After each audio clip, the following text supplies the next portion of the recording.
वही जाना पहचाना चेहरा, वही खट्टर अनुयायी, खट्टर के कट्टर भगत एडवोकेट सुनील चौहान भाजपा नेता और कहीं ना कहीं प्रवक्ता की भी भूमिका निभा रहे हैं और लगातार अपनी सरकार का गुणगान इस तरीके से करते हैं मानो इनकी सरकार से बेहतर कोई सरकार हुई ही नहीं आज तक। 75% आरक्षण हरियाणा के युवाओं को प्राइवेट सेक्टर की नौकरियों में कानून बनाया सरकार ने, गठबंधन सरकार ने, बीजेपी जेजेपी की सरकार ने, और उस कानून के ऊपर सरकार को मुंह की खानी पड़ी। हाईकोर्ट ने बड़ा झटका दे दिया आपकी सरकार को। ये बदलाव किया आपकी सरकार ने। जो चुनावी वादे आप करते हैं, जो जनता के बीच लुभावने वादे, और एक तरीके से लोग कहते हैं कि लॉलीपॉप थमाते हैं आप जनता के हाथ में। ये भारतीय जनता पार्टी का नारा नहीं था, भारतीय जनता पार्टी की तरफ से कही गई बात नहीं थी, ये हमारे सहयोगी दल की बात थी। इसके लिए आप भारतीय जनता पार्टी को ब्लेम नहीं कर सकते। मुझे लगता है कि कई बार पॉलिटिशियन को नेता अपने किसी समझ के कारण, कम समझ के कारण, किसी लोभ लालच या ये कहें कि वोट एक्सट्रैक्ट करने के लिए ऐसे वादे कर देते हैं। आप इस कानून के पक्ष में थे या विपक्ष में थे? ये आपको कैसा लगता था? ये कानून सही था या गलत? मुझे नहीं लगता है कि ऐसे किसी कानून की आवश्यकता है। ये मान के चले कि कहीं ना कहीं इसमें बीजेपी का हाथ है। कई नीतियां ऐसी हैं जो सरकार बना जरूर देती है लेकिन सरकार के लोग ही उसका विरोध अक्सर करते हैं। मैं भी ये कहने वाला था। आपने कहा कि सरकार ने बड़ा रोजगार दिया है। ना केवल रोजगार दिया, ट्रांसपेरेंट, जिसको मिलना चाहिए वो काम उसे मिला, जो जिसके काबिल था उसे वो काम मिला। ये ट्रांसपेरेंसी बीजेपी सरकार की मैं बताता हूं। हरियाणा पुलिस भर्ती एग्जाम लीक, पटवारी का एग्जाम लीक, यूजीसी नेट का एग्जाम लीक, एचटेट यानी कि हरियाणा शिक्षक पात्रता परीक्षा लीक, क्लर्क भर्ती परीक्षा लीक, एक्साइज इंस्पेक्टर भर्ती परीक्षा लीक, एचसीएस जुडिशियल परीक्षा लीक, कंडक्टर भर्ती परीक्षा लीक, नायब तहसीलदार परीक्षा लीक, आईटीआई इंस्ट्रक्टर परीक्षा लीक, और बिजली बोर्ड की भर्ती परीक्षा लीक, ग्राम सचिव का एग्जाम लीक, और यहां तक कि अभी हाल ही में जो ग्रुप डी का एग्जाम हुआ वो एग्जाम भी लीक हुआ।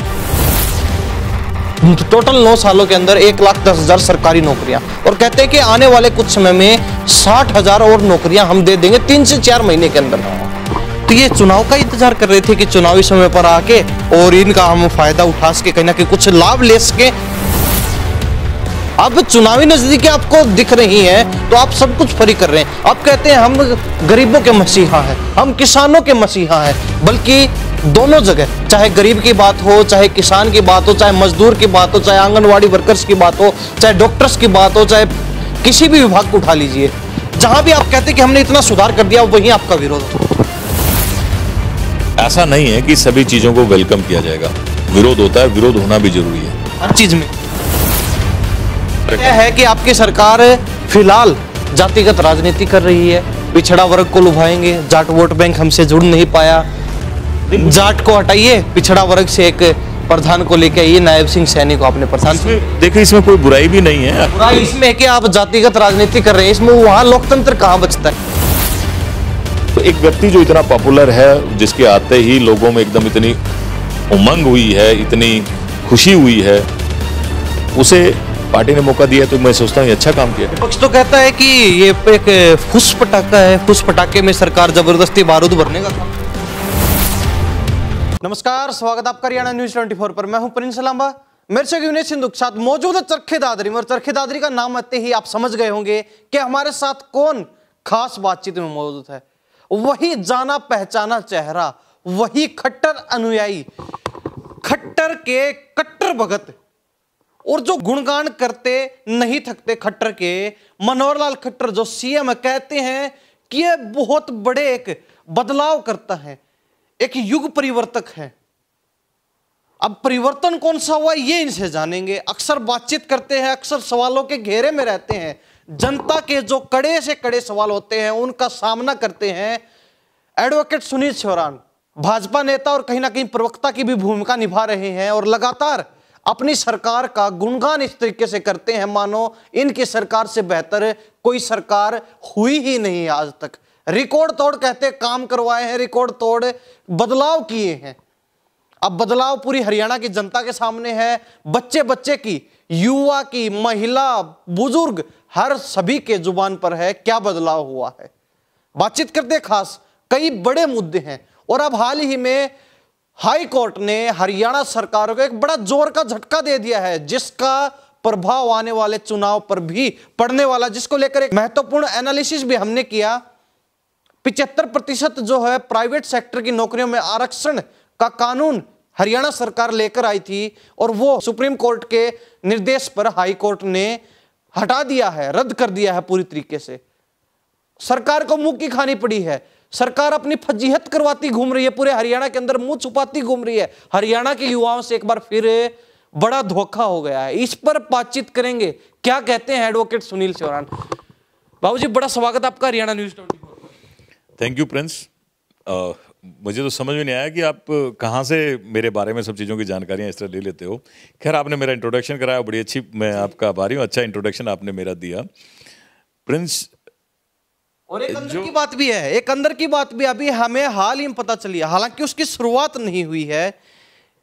Manohar Lal face of change नाम से एक प्लेटफॉर्म अपना क्रिएट कर रहे हैं, जहां अपनी सरकार की नीतियों का, अपनी सरकार के कामों का बखान करेंगे, गुणगान करेंगे सोशल मीडिया पर, हर प्लेटफॉर्म पर अलग अलग, चाहे फेसबुक हो, यूट्यूब हो, ट्विटर, इंस्टाग्राम, यानी कि हर सोशल मीडिया वेबसाइट पर जाकर। यह अंदर की बात है, हालांकि शुरुआत नहीं हुई, लेकिन यह गुप्त सूत्रों के माध्यम से हमें पहले ही जानकारी मिल चुकी है। क्या बदलाव करवा रहे हो बाबूजी, कौन सा फेस ऑफ चेंज है? प्रिंस भाई, मुझे भी थोड़ा समय दें, आप बहुत जल्दी जोश में आ गए। मेरे लिए चिंता का विषय यह है कि आपको ये अंदर की बात किसने बताई, क्योंकि अभी मैं उसको ओपन किया नहीं है। खैर चलो, कोई चोरी या डाका नहीं है, वो तो कल सबके सामने आने वाली चीज़ थी। प्रिंस, जो मैंने ऑब्जर्व किया है, जो मैंने अब तक चीज़ देखी, क्यों मैं कहता हूं कि Manohar Lal face of change, बड़ी निराशा का माहौल मैंने इस प्रदेश के अंदर, इस प्रदेश के युवाओं के अंदर, आम माँ बाप के अंदर, बालक जवान हो रहा होता था, पढ़ाई कर रहा होता था, तो इस चिंता उनके दिमाग में होती थी कि इस बच्चे का आने वाले समय में होगा क्या, रोजगार कैसे होगा। उनकी अपनी खुद की चिंता थी, शिक्षा से संबंधित, स्वास्थ्य से संबंधित, कृषि से संबंधित, काम से संबंधित, ट्रैवल से संबंधित 100 समस्याएं थी, अधिकारियों से संबंधित। बिल्कुल एक, आप ये समझो, मकड़ जाल में फंसा हुआ था हरियाणा के एक आम आदमी। मैं क्यों कहता हूं Manohar Lal face of change, क्यों मैं कहता हूं इनके क्रांतिकारी कदम जो इन्होंने ईमानदारी और पारदर्शिता लाई अपनी सरकार में। एक आम नागरिक को उस अधिकारियों के मकड़ जाल से इन्होंने बचाया, जो इन्होंने पोर्टल बनाए, किसानों की मदद की, उनको उनकी बार बार जब उन पर कोई विपदा आती थी, कोई ऐसी घटनाएं घट जाती थी, मौसम की मार पड़ती थी, तो उनके बचाव के लिए ऑटोमेटिक, किसी अधिकारी के चक्कर नहीं काटने, आपका पोर्टल, आपने अपनी फसल रजिस्टर करा रखी है, लॉस हुआ, काउंट हुआ आपके अकाउंट में, ताकि कम से कम उस बार तो आपकी हेल्प की जा सके। फिर आपको शुभकामनाएं भाई, अगली बार आप अपनी अच्छी फसल उगाएं, भगवान आपको आपकी मदद करे। लेकिन अगर कोई दुर्घटना घट गई तो सरकार की तरफ से मुआवजा आपकी पॉकेट में अपने आप। अगर कोई नुकसान हुआ तो उसकी भरपाई सरकार करे, नुकसान किसान को ना हो, ये इन्होंने इंश्योर किया। इन्होंने इंश्योर किया कि आप अपने बच्चों को पढ़ाओ, अच्छी शिक्षा दिलाओ, कोई कोचिंग ट्यूशन कराना वो कराओ, किसी भी एमएलए एमपी के पास चक्कर काटने की जरूरत नहीं है। बिल्कुल ईमानदारी से आपके बच्चों को जॉब मिलेगी, और ऐसे ऐसे बच्चों को नौकरियां मिली। इन्हीं बातों ने मुझे मोटिवेट भी किया। मैं भी बारवास का उदाहरण देता हूं, किसी ने मुझे भी बताया कि हमारी बेटी, एक साधारण परिवार की बेटी, और उनके फादर किसान यूनियन से संबंधित, सरकार के खिलाफ नारे लगाए उन्होंने पिछले 10 साल से, कोई सरकार का सपोर्ट नहीं किया, और एक साधारण किसान है तो पैसे देने के लिए भी नहीं है। इन बातों ने मुझे मोटिवेट किया, और वो बच्ची अभी HCS में उसका सिलेक्शन हुआ। अगर यही सरकार, एक सुनिए, अगर यहीं पर देखो, बदलाव इसको बोलते हैं, यहीं पर चौटाला साहब की यार हुड्डा की सरकार होती तो सरेआम बोलियां लगती। जिस प्रकार से हुड्डा सरकार में, मैं कहता हूं कम से कम 10 करोड़ का रेट हो गया होता, पैसे में बिकती नौकरियां। आज किसी को कहीं जाने की जरूरत नहीं है। एक व्यक्ति वहां चंडीगढ़ में बैठा है और उसने इंश्योर कर दिया कि मैं आप सबका गार्जियन हूं, मैं आप सबका चौकीदार हूं, मैं यहाँ चीजें हिलने नहीं दूंगा। आप अभी महेंद्रगढ़ से आए हो और आपकी कोई अभी आपको नकल लेनी है किसी आपकी खेवट की, खतौनी की जमीन की, आप CSC सेंटर पर अभी जाएं, अभी आप ले लें, आपको किसी के चक्कर काटने की जरूरत नहीं है। नहीं तो पहले क्या था, आपको तलाश करना होता था आपका पटवारी। वो पटवारी ऐसा बदमाश होता था, जी मैं आज नहीं मिलूंगा, मेरी तो ड्यूटी दूसरे गांव में, आप उसकी कंप्लेन भी नहीं कर सकते थे, और पैसे लेता 1-10 रुपए की फर्द के, आपसे 1-1000 रुपये ले लेता था, आपको चक्कर काटने होते थे। अब वो सब चक्कर काटने बंद हो गए। आपके बुढ़ापा पेंशन बननी है, आप जिस दिन 60 साल के हुए, अपने आप पोर्टल के ऊपर आपकी चीज़ें रजिस्टर्ड है, PPP, ये जो परिवार पहचान पत्र आपके जो बन गए, सीधा आपके घर में आपकी पेंशन आनी शुरू हो जाती है। ये तो पर बाबूजी पहले बात हो चुकी है। क्रांतिकारी कदम जो है एडवोकेट साहब, मैंने जो आपने कहा कि क्या फेस ऑफ चेंज, ये फेस ऑफ चेंज है। ये जो क्रांतिकारी कदम बिना किसी की जाति देखे, बिना किसी का धर्म देखे, बिना किसी की हैसियत देखे, एक वो व्यक्ति जिसको उसका अधिकार मिलना चाहिए, और सबसे बड़ा प्रयास ये कि जो भीड़ का अंतिम व्यक्ति है, जो सबसे गरीब आदमी है, उस तक उसका अधिकार मिले, ये क्रांतिकारी कदम माननीय मनोहर लाल जी ने हरियाणा में करके दिखाया है। और मैं कहता हूं पूरे देश के सभी राज्यों को उन्हें फॉलो करना चाहिए। फॉलो करना चाहिए। ये फेस ऑफ चेंज बताते हैं, ये चेंजमेंट हुआ है बाबूजी, ये चेंजमेंट हुआ है। 75% आरक्षण हरियाणा के युवाओं को प्राइवेट सेक्टर की नौकरियों में कानून बनाया सरकार ने, गठबंधन सरकार ने, बीजेपी जेजेपी की सरकार ने, और उस कानून के ऊपर सरकार को मुंह की खानी पड़ी। हाईकोर्ट ने बड़ा झटका दे दिया आपकी सरकार को। आपकी सरकार, आपके नेता मुंह छुपाते फिर रहे हैं कि कैसे हरियाणा के युवाओं को जवाब देंगे इस बात पर। कानून बना नहीं, उससे पहले उस पर रोक लग गई, उस पर सुनवाई चली 6 महीने 1 साल, और अब वो पूरी तरीके से निरस्त कर दिया, रद्द कर दिया। उसको लेकर क्या कहेंगे? ये बदलाव किया आपकी सरकार ने। जो चुनावी वादे आप करते हैं, जो जनता के बीच लुभावने वादे, और एक तरीके से लोग कहते हैं कि लॉलीपॉप थमाते हैं आप जनता के हाथ में, उनका क्या है? जिन वादों पर आप अपनी सरकार बना रहे हैं, वो वादे आप पूरे नहीं कर रहे हैं। अगर एक आधा कदम आगे बढ़ाते हैं, उस पर भी आपको मुंह की खानी पड़ती है। हरियाणा के युवाओं से बार बार धोखा, बार बार धोखा, किस लिए ये बदलाव? मैं अभी बदलाव देता हूं दर्शकों। ये युवा जवान सा लड़का, इसकी उम्र मुश्किल से 21-22 साल, इसने अभी ग्रेजुएशन की है, और मैं इसको मुबारकबाद देता हूं प्रिंस को। अभी ये 2 हफ्ते पहले दिवाली पर नई क्रेटा 20 लाख रुपए की गाड़ी लेके आया अपने पैसे से। इसने कोई रिजर्वेशन नहीं ली, इसने कोई आरक्षण नहीं लिया। इसकी एजुकेशन, चलो पढ़ाई में होशियार है बच्चा, अपनी एजुकेशन एक नॉर्मल कॉलेज से, महेंद्रगढ़ से ले रहा है, ग्रेजुएशन कर रहा है। अपने पिता के साथ उनके काम को देखा, सीखा, उनके साथ पिछले 8 से 10 सालों से काम कर रहे हैं, अपना खुद का काम शुरू कर दिया। अब बाप बेटा मिलके दोनों इस अपॉर्चुनिटी का फायदा उठा रहे हैं, संचार क्रांति का फायदा उठा रहे हैं। आप बात जानते हैं कि सोशल मीडिया ने एकदम से धमाल कर दिया। टीवी देखना तो लोगों ने लगभग बंद ही कर रखा है, लोग सोशल मीडिया से जानकारियां प्राप्त करते हैं। इस मौके का, इस बदलती दुनिया का, इस बदलते माहौल का, इस समय का बाबू बेटा ने सबसे बेस्ट प्रयोग किया, और आज वो एक 21 साल का लड़का साधन संपन्न हो रहा है और अपने पैरों पर खड़ा है। उसके पिता को उसकी चिंता करने की जरूरत नहीं है। आपने तो कोई रिजर्वेशन नहीं ली, मैं पहले ही बता रहा हूं बात। अब अगर आप सोचो प्राइवेट सेक्टर में रिजर्वेशन हो, और आप अपना एक यूट्यूब चैनल चलाते हैं, रिजर्वेशन के नाम से एक ऐसा व्यक्ति जो आपके उस क्राइटेरिया को नहीं मैच कर रहा हो, या मैं कहूं कि आपके पास चॉइस है, एक बच्चा जो दिल्ली का है वो अच्छा है, परफॉर्मेंस उसकी अच्छी है, कम पैसे में आपके पास काम करने को तैयार है, और दूसरा एक बच्चा हरियाणा का है, उसकी परफॉर्मेंस, उसमें उसका पोटेंशियल उतना नहीं है, तो आप किसको सेलेक्ट करोगे? मुझे बताओ। परफॉर्मेंस वाइज में दिल्ली वाले को लेकर फिर सरकार ने कानून, आपकी सरकार ने बनाया। मेरी आप सुनो बात। हाँ देखो, ये आपकी सरकार है, आपकी सरकार ने कानून बनाया। ये बड़ा वैलिड सवाल है। अब ये भारतीय जनता पार्टी का वो नहीं था, नारा नहीं था, भारतीय जनता पार्टी की तरफ से कही गई बात नहीं थी, ये हमारे सहयोगी दल की बात थी। और जब आप एक सहयोग के साथ सरकार चला रहे होते हैं तो कई बार आपको उन सब बातों को भी मानना पड़ता है जो आपके सहयोगी दल ने प्रॉमिस किए होते हैं, क्योंकि आपको एक साझा कार्यक्रम बनाना होता है। उस साझा कार्यक्रम के लिए उनके कहे हुए वादे को इंक्लूड किया गया। सरकार ने ईमानदारी से वो 75% का कानून बनाया, कोर्ट ने उसमें खामियां देखी, रिजेक्ट कर दिया। इसके लिए आप भारतीय जनता पार्टी को ब्लेम नहीं कर सकते।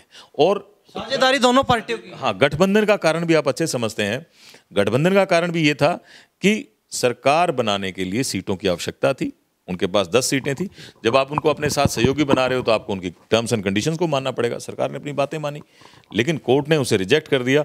तो आप इसको पॉजिटिव वे में देखें, ये पॉजिटिव पार्ट की तरफ जाने की जरूरत है, जाने वाली बात है। दूसरा, मैं आपको एक और कहूँ बात, अगर आप हरियाणा को वैसे भी कंपेयर करें, मुझे लगता है कि कई बार पॉलिटिशियन, कोई नेता अपनी किसी समझ के कारण, कम समझ के कारण, किसी लोभ लालच, या ये कहें कि वोट एक्सट्रैक्ट करने के लिए ऐसे वादे कर देते हैं। अदरवाइज आप ये समझो 75% की कैप लगाने की क्या जरूरत है, कहने की क्या जरूरत है? यहाँ तो हरियाणा के बच्चे थे। आप इस कानून के पक्ष में थे या विपक्ष में थे? ये आपको कैसा लगता था? ये कानून सही था या गलत? मुझे नहीं लगता है ऐसे किसी कानून की आवश्यकता है। मैं ये मान के चले कि कहीं ना कहीं इसमें बीजेपी का हाथ है। जो उद्योगपति इस कानून को चुनौती दे रहे थे कोर्ट के अंदर, अंदर खाते ये चर्चाएं बड़े जोरों पर थी कि जेजेपी के दबाव में बीजेपी को कानून बनाना पड़ा मिलकर, लेकिन कहीं ना कहीं इसका विरोध भी बीजेपी ने ही करवाया। देखो, लाजमी है बात, इंडस्ट्री को तो कोर्ट जाना ही था, क्योंकि इंडस्ट्री से इफेक्ट होने वाली थी, इंडस्ट्री को कोर्ट जाना ही था। और कोर्ट फैसला करती है मेरिट के आधार पर। कोर्ट ये देख के फैसला नहीं करती कि तुम्हारे पास आया कौन है, कोर्ट फैसला करती है मेरिट के हिसाब से। तो on the ground of merits court को फील हुआ कि भाई ये जो कानून बना है 75% का, इसमें मेरिट नहीं है, उसने उसको रिजेक्ट कर दिया। सिंपल इतनी बात है। इसमें ज्यादा राजनीति ढूंढने की सहयोगी दल तो हरियाणा के तर्ज पर राजस्थान में दम भर रहा है। उप मुख्यमंत्री दुष्यंत चौटाला 25 सीटों पर चुनाव लड़ रहे हैं, जेजेपी की तरफ से लड़वा रहे हैं अपने कैंडिडेट्स को। वो कहते हैं कि हमने हरियाणा में 75% आरक्षण दिया, राजस्थान में इसी प्रकार प्राइवेट सेक्टर में आरक्षण देंगे। देखो, ये सही तो जवाब इसका आपको वही जेजेपी वाले जिनका ये प्रॉमिस है और जो वहां जाके अपने मैनिफेस्टो में डाल के प्रॉमिस करना चाह रहे हैं, वही दे सकते हैं। अदरवाइज आप कॉमन सेंस से देखेंगे तो हरियाणा के लाखों नागरिक ऐसे हैं जो हरियाणा से बाहर जॉब करते हैं, बिजनेस करते हैं, अपना काम करते हैं। आप भी कल किसी काम के लिए पंजाब में होंगे, राजस्थान में होंगे, और मैं अक्सर देखता हूँ आप तो पूरे देश में भ्रमण करते हैं। आप मुंबई भी थे, आप गोवा भी थे, आप गुजरात भी थे।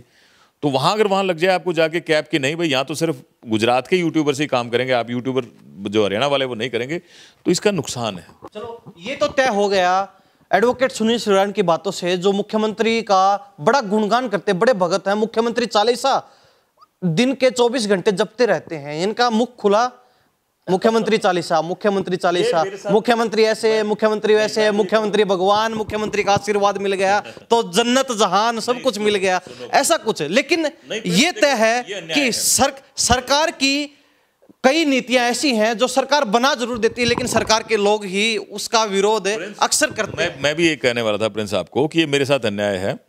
ऐसे भी बहुत से मामले हुए हैं जहां हमने माननीय मनोहर लाल जी की कुछ बातों की आलोचना भी की, बाहर निकल के नहीं, ये ठीक नहीं है। कुछ ऐसे फैसले थे जिस पर हमारे को भी ऑब्जेक्शन थी और हम सोचते थे कि ऐसा ये फैसला नहीं लिया जाना चाहिए। चलो, रोजगार की बात हो रही बाबूजी, आपने कहा कि सरकार ने बड़ा रोजगार दिया है, कानून चलो गलत है, ठीक है, ना केवल रोजगार दिया, ट्रांसपेरेंट, जिसको मिलना चाहिए वो काम उसे मिला, जो जिसके काबिल था उसे वो काम मिला। चलो, आपने यहाँ दो चीजें बता दी, एक पहला फेस ऑफ चेंज, दूसरा आपने ट्रांसपेरेंसी की बात की। ये लिस्ट है मेरे पास, ये ट्रांसपेरेंसी बीजेपी सरकार की मैं बताता हूं। हरियाणा पुलिस भर्ती एग्जाम लीक, पटवारी का एग्जाम लीक, यूजीसी नेट का एग्जाम लीक, एचटेट यानी कि हरियाणा शिक्षक पात्रता परीक्षा लीक, क्लर्क भर्ती परीक्षा लीक, एक्साइज इंस्पेक्टर भर्ती परीक्षा लीक, एचसीएस जुडिशियल परीक्षा लीक, कंडक्टर भर्ती परीक्षा लीक, नायब तहसीलदार परीक्षा लीक, आईटीआई इंस्ट्रक्टर परीक्षा लीक, और बिजली बोर्ड की भर्ती परीक्षा लीक, ग्राम सचिव का एग्जाम लीक, और यहां तक कि अभी हाल ही में जो ग्रुप डी का एग्जाम हुआ वहां भी खबरें आपने देखी होंगी, वो एग्जाम भी लीक हुआ। टोटल 13-14, ये तो मोटे मोटे हैं, और भी छोटी मोटी बहुत परीक्षाएं हैं जो लीक हुई हैं। ये ट्रांसपेरेंसी आपकी सरकार की, ये बदलाव आपकी सरकार में हुआ। देखिए, प्रिंस भाई, मैं इसके लिए भी मैं आपको जवाब दूं। पहली बात, कोई भी भारतीय जनता पार्टी का नेता, कार्यकर्ता, मंत्री, मुख्यमंत्री या उनका कोई ऑफिस इन सब चीज में इन्वॉल्व नहीं है। कौन लोग इन्वॉल्व हैं? वो इन्वॉल्व हैं जिनकी जिम्मेदारी थी एग्जाम को प्रॉपर कंडक्ट कराना, लेकिन उन्होंने गड़बड़ की, लीक की, वो पकड़े गए। पकड़े कैसे गए? पकड़े भी तो सरकार की एजेंसियों की अवेयरनेस के कारण, सरकार की एजेंसियों के एक्टिविज्म के कारण, इसलिए तो पकड़े गए ना। और जो पकड़े गए, आपको पता है कि वो एसएस अफसर तक जेल काट रहे हैं, उन्होंने अपनी नौकरियों से भी हाथ धोना पड़ा। जिसने जो गलती की, जिसने अपनी जिम्मेदारी प्रॉपर नहीं निभाई, तो माननीय मनोहर लाल जी ने ये भी इंश्योर किया कि उसके खिलाफ कार्रवाई हो और कड़ी से कड़ी कार्रवाई हो, और वो कार्रवाइयां हो रही हैं। मैं मानता हूं कि कुछ परीक्षाएं लीक हुई, लेकिन आपको इस बात को एक्नॉलेज करना पड़ेगा कि उस लीकेज में सरकार की कोई इन्वॉल्वमेंट नहीं है। कुछ नहीं बाबूजी, आधी से ज्यादा परीक्षाएं लीक हुई हैं। कुछ लीक हुई हैं, आधी से ज्यादा परीक्षाएं नहीं लीक हुई हैं, कुछ परीक्षाएं लीक हुई, कुछ परीक्षाओं के पेपर लीक हुए हैं। और उसके लिए मैं ये तो कह रहा हूं, उसके लिए कौन रेस्पॉन्सिबल है? वो एजेंसीज रेस्पॉन्सिबल हैं जिन्हें उस एग्जाम को कंडक्ट कराना था। लेकिन जिन एजेंसीज की जिम्मेदारी थी कि इसको समय पर पकड़ना है, तो उन्होंने उसको पकड़ा भी, उनको जेल के अंदर भी किया, मुकदमे भी दर्ज किए, और फिर दुरुस्त कर दिया जाएगा चीजों को, नए सिरे से फिर भर्तियां हो जाएंगी। तो आपके मुख्यमंत्री, पूरे दुनिया में ऐसा कोई शॉर्ट मैकेनिज्म नहीं है, कोई शॉर्ट एजेंसी नहीं है कि कोई भी ऑफेंस, क्राइम या गलत काम नहीं होगा। होंगे, लेकिन जो जिम्मेदार आदमी उस जिम्मेदार पद पर बैठा है वो उस चीज में इन्वॉल्व नहीं होना चाहिए।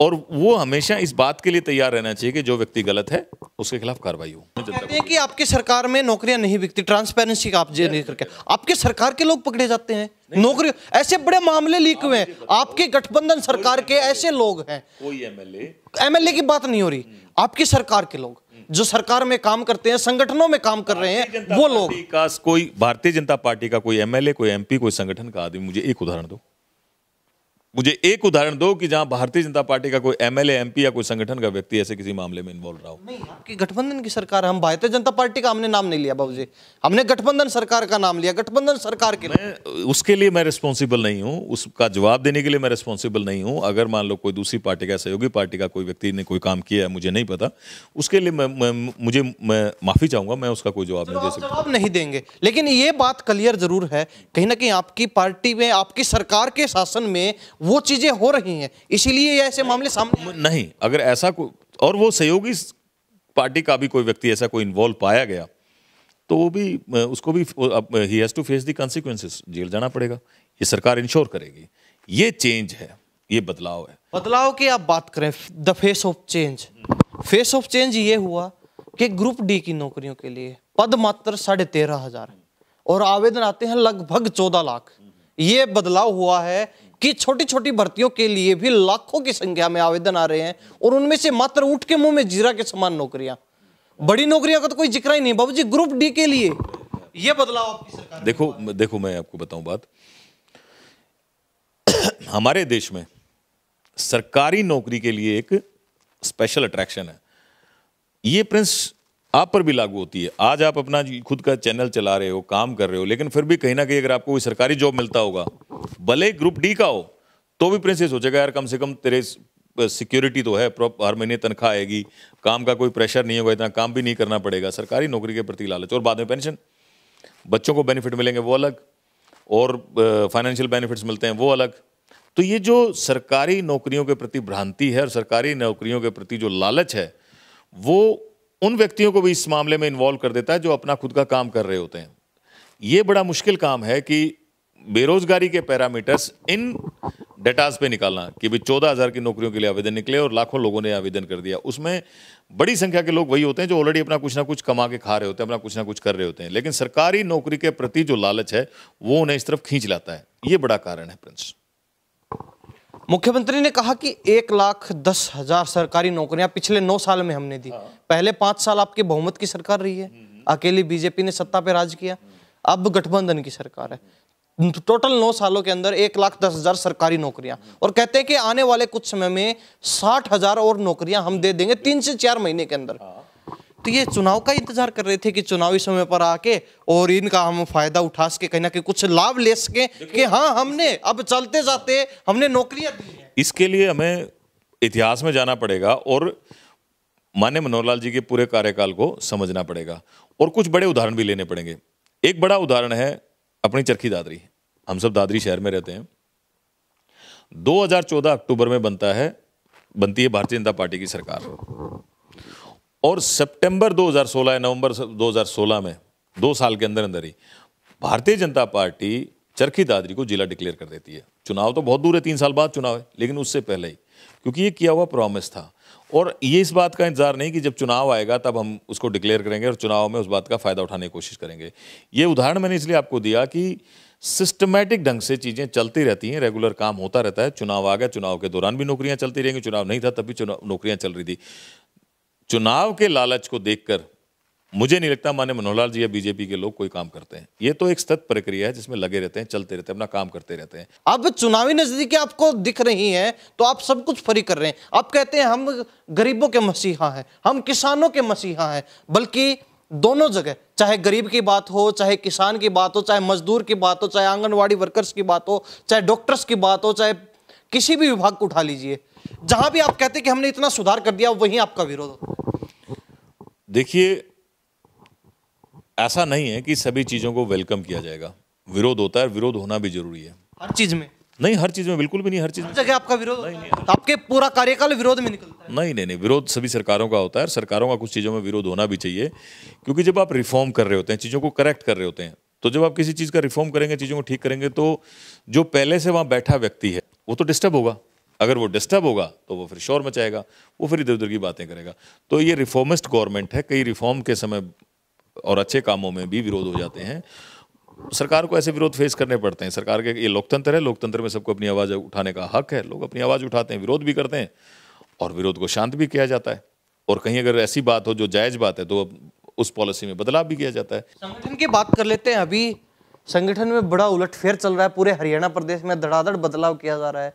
पहले ओम प्रकाश धनखड़ की छुट्टी कर दी जाती है, नायब सिंह सैनी को नया प्रधान चुना जाता है पूरे प्रदेश का, और उसके बाद जहां देखो वहीं नायब सिंह सैनी, नायब सिंह सैनी। पहले मनोहर लाल खट्टर दिखाई देते थे, अब कहीं ना कहीं उनसे भी ऊपर नायब सिंह सैनी को शो किया जा रहा है। कहीं ना कहीं पिछड़ा वर्ग जो है उसके वोटों को आकर्षित किया जा सके, सरकार के साथ जोड़ा जा सके, क्योंकि अंदर खाते ये जानकारियां जरूर मिल रही थी कि ओम प्रकाश धनखड़ जाट वोट बैंक को बीजेपी के साथ जोड़ने में नाकाम रहे, जिसके चलते उन्हें अपनी प्रधानी गंवानी पड़ी और अब हाईकमान के पास भेज दिया, उनको जिम्मेवारी लगवा दी और उसके बाद कुछ समय बाद घर के लिए रवाना कर देंगे। तो ये सारी जानकारियां अंदर की हैं, आती रहती हैं, गुप्त सूचनाएं मिलती रहती हैं, चर्चाएं चलती हैं बाबूजी लोगों के बीच। ये आपके कौन से सोर्सेज हैं, कहाँ से इन सब चीज़ों को निकाल के लाते हैं, इस बात की मुझे कोई जानकारी नहीं है। मेरे को जो जानकारी वो ये है कि एक अध्यक्ष का 3 साल का कार्यकाल होता है, उनका 3 साल का कार्यकाल है कि आपकी सरकार फिलहाल जातिगत राजनीति कर रही है, पिछड़ा वर्ग को लुभाएंगे, जाट वोट बैंक हमसे जुड़ नहीं पाया, जाट को हटाइए, पिछड़ा वर्ग से एक प्रधान को लेके आइए, नायब सिंह सैनी को आपने प्रधान। देखिए इसमें कोई बुराई भी नहीं है, अगर पिछड़ा वर्ग के किसी व्यक्ति को कोई प्रतिनिधित्व तो मिलता है। बुराई इसमें है कि आप जातिगत राजनीति कर रहे हैं, इसमें वहां लोकतंत्र कहां बचता है? नहीं, इसमें कौन सी, देखो जी, अब 3 साल उससे पहले भी एक जाट प्रेसिडेंट था, वो लंबे समय तक रहा, उसके बाद एक जाट प्रेसिडेंट दोबारा आया, वो 3 साल से ज्यादा रहा। अब क्योंकि उनको कोई और जिम्मेदारी दे दी गई, तो नायब सिंह सैनी जो पुराने पार्टी के कार्यकर्ता हैं, पार्टी के लिए कमिटेड हैं, ईमानदार आदमी हैं, एक अच्छी साफ छवि के व्यक्ति हैं, अपने साथ लोगों को जोड़ सकते हैं, तो अब उनको जिम्मेदारी दे दी गई। ये सिर्फ इतनी ही बात है। इस समय में जैसे वो दादरी आ रहे हैं, मुझे किसी ने भी जानकारी दी तो दादरी की 100 NGOs या फिर organisations, social workers, social teams, 100 organisations उनका वेलकम कर रही हैं। इतना भव्य स्वागत, इतना बड़ा वेलकम तो मेरे ख्याल से किसी व्यक्ति का दादरी शहर में नहीं हुआ होगा। तो एक व्यक्ति जो इतना पॉपुलर है, जिसके आते ही लोगों में एकदम इतनी उमंग हुई है, इतनी खुशी हुई है, उसे पार्टी ने मौका दिया, तो मैं सोचता हूँ ये अच्छा काम किया। विपक्ष तो कहता है कि ये एक फुस पटाखा है, फुस पटाखे में सरकार जबरदस्ती बारूद भरने का काम कर रही है, धक्के से। देखो, विपक्ष को मुझे लगता है यही भाषा बोलनी चाहिए। अगर विपक्ष उसकी बड़ाई करेगा तो फिर विपक्ष कहाँ रहा? विपक्ष तो जिस मुगालते में है उसको यही कहना चाहिए। चलो, संगठन में इतना बड़ा बदलाव कहीं ना कहीं आपकी ये बौखलाहट को दर्शाता है। संगठन में इतना बड़ा बदलाव क्योंकि आपके वो कार्यकर्ता, आपके वो नेता जिनको हटा के नए को भर्ती किया जा रहा है, कहीं ना कहीं वो जनता के साथ जुड़ नहीं पाए, जनता के साथ टच में नहीं रह सके, जनता का काम नहीं कर सके, जनता की समस्याएं नहीं उठा सके, जनता के मुद्दों को हाईकमान तक नहीं पहुंचा सके। ये आपकी भोखलाहट है कहीं ना कहीं कि उनको हटाइए, और इसका प्रभाव कहीं ना कहीं चुनाव पर बड़ा बुरा पड़ने वाला है 2024 में। इसलिए हमें नई टीम की जरूरत है, एक नए जोश की जरूरत है। पुराने जो धुरंधर हैं, जो जनता से जुड़ नहीं पाए, जिन्होंने सरकार की माटी पलीत करने का काम किया, उनको हटाओ। ऐसा जरूरी नहीं है जिस तरह आप एनालाइज करें चीजों को। इसका दूसरा रीजन ये भी हो सकता है कि समय है, समय के साथ बदलाव जरूरी है, नए लोगों को मौका दिया जाता है। मुमकिन है कि उनमें से जो पुराने आदमी, अभी तो पता भी नहीं, शायद उनमें से बहुत से लोगों को वैसे ही कैरी कराया जा रहा हो, कुछ को चेंज किया जा रहा हो, किसी को नई जिम्मेदारी दी जा रही हो। कई बार ऐसा होता है कि किसी आदमी को लगता है कि आदमी यहाँ के बजाय और ऊपर वाले किसी जगह पर अच्छा फिट करता है, फिट बैठता है, तो वहाँ भेजा जा रहा हो। तो इतनी जल्दी आप डोंट जंप द गन, इतनी जल्दी आप किसी कंक्लूजन पर ना पहुँचे। अभी समय है, अभी बदलाव हो रहे हैं, चेंज हो रहे हैं पार्टी में। इस बात से, इस चेंज से खुशी का माहौल है, आगे बढ़ रही हैं चीजें। तो मुझे लगता है कि ऐसे काम पार्टी को करते रहना चाहिए। चलो, आपको आपकी मेहनत की जगह, आज तक तो मलाई की जगह घास मिला है, लेकिन अब क्या लग रहा है, मेहनत का फल मिलेगा या नहीं मिलेगा? मुझे तो देखो प्रिंस भाई, मैंने आपको बताया, फल होता है आपकी सेटिस्फेक्शन। जो आप काम करते हो आपको अच्छा लगना चाहिए। मैं जो काम करता हूँ, मेरे काम में मुझे रस आता है, मैं मेरे काम को एंजॉय करता हूँ, ये मेरे को फल ही मिल रहा है, और मुझे किसी फल की इच्छा नहीं। यही फल है बस, जो मुझे चाहिए था वो मुझे मिल रहा है। कि जल्दी बड़ी जिम्मेवारी मिलने वाली है? मैंने तो सुना नहीं है, मुझे तो कहीं सुनने में आया नहीं है। और जो जिम्मेदारी एक कार्यकर्ता की होनी चाहिए वो मेरे पास है ही, वो मैं अपने अच्छे से जैसे ही मैं कर सकता हूँ वैसे ही करने का प्रयास कर रहा हूँ। चलो, बाबू जी बहुत बहुत धन्यवाद खास बातचीत की। फिर मिलते हैं नए मुद्दों के साथ, नए ज्वलनशील सवालों के साथ फिर बातचीत। मैं भी आपको मुबारकबाद दूंगा प्रिंस भाई, जितने इस छोटी एज में जिस प्रकार से आप अपने आप को डेटा तैयार करके लाए हो, आप ग्रिल करने की कोशिश करते हो, चीजों को पकड़ते हो, चीजों की जानकारियां ले रहे हो, आपको बहुत बहुत शुभकामनाएं। तो हमारे साथ खास बातचीत में एडवोकेट सुनील शिवरान कहीं ना कहीं बीजेपी का पक्ष बड़ी मजबूती के साथ अक्सर रखते हैं। किसान आंदोलन का वो समय जब कोई बीजेपी के नेता चूं तक नहीं कर रहा था, उस समय ये खुलकर अपने सरकार का पक्ष रख रहे थे, किसानों के सामने खड़े थे ढाल की तरह सरकार के लिए। वो एडवोकेट सुनील शिवरान आज फिर खास बातचीत की, अनेक ज्वलनशील मुद्दों पर कई कड़े सवालों का सामना किया इन्होंने। फिर मिलते हैं जनता के सवालों के साथ, जनता के मुद्दों के साथ एक नई चर्चा में दोबारा से कुछ समय बाद। तब तक के लिए देखते रहिए आप हरियाणा न्यूज 24। मैं प्रिंस लांबा, मेरे सगी विनय सिंधु के साथ नमस्कार, जय हिंद।